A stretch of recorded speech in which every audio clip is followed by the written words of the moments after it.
That very hour, the word was fulfilled concerning Nebuchadnezzar. He was driven from men and ate grass like oxen. His body was wet with the dew of heaven till his hair had grown like eagle's feathers. So he was a weird mix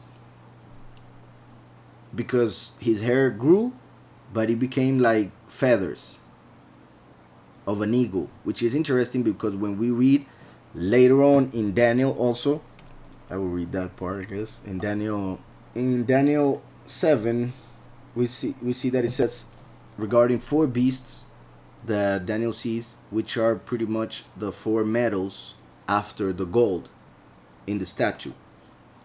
So when we read it, I'll explain it better, but chapter 2 and chapter 7 are connected. Chapter 2, we see the statue, gold, silver, bronze, iron, and then iron mixed with clay. Now we see four beasts. And in this case, the first beast would be the gold, actually, because it would be Babylon. The second beast is the Persians, which would be the silver. The third beast are the Romans. I'm jumping. The Greeks, which would be the bronze. And then the fourth beast would be Rome, which would be the legs of iron of the statue.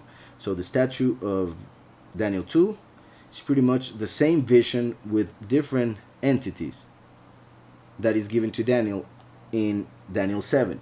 So we read that it says, the first was like a lion, Daniel 7:4.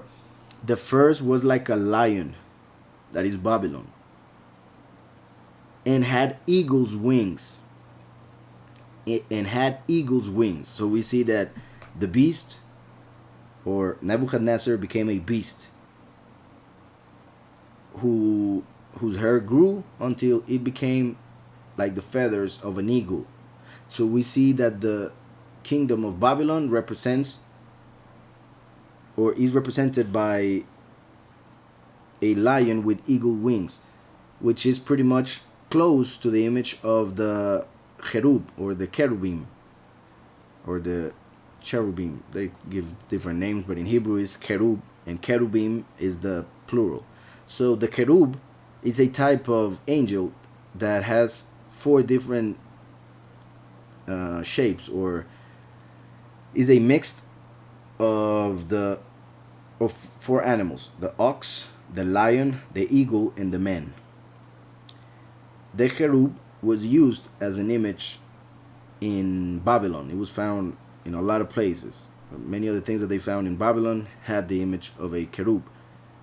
So that's why one could say that the image of the cherub represented Babylon, which is funny or interesting because in Ezekiel 28 we see that Yahweh talks to the king of Tyre, Tur, who represented Lucifer, and Yahweh calls him cherub, who covered like a veil. That's why people got lost.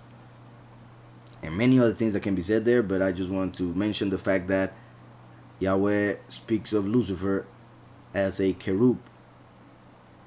And we see that Babylon was represented by something similar to a cherub, which is kind of showing and confirming that the Baal, or Lord, that Nebuchadnezzar worshipped was Lucifer. And that's why everything that I had said regarding this chapter that we have been reading. Not only that, it is written that,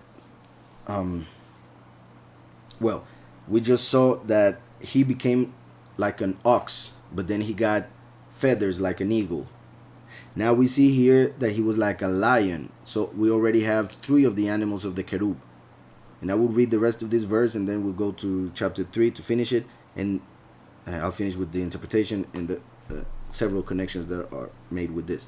So the first was like a lion, and had eagle's wings. I watched till its wings were plucked off. That is interesting because it could be understood as the power that it had to go over all the nations was taken away. So when Babylon fell.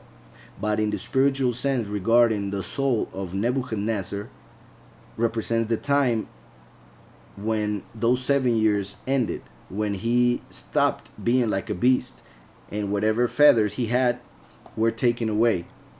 So that's why he says after, I watched till his wings were plucked off, and it was lifted up from the earth, and made to stand on 2 feet like a man.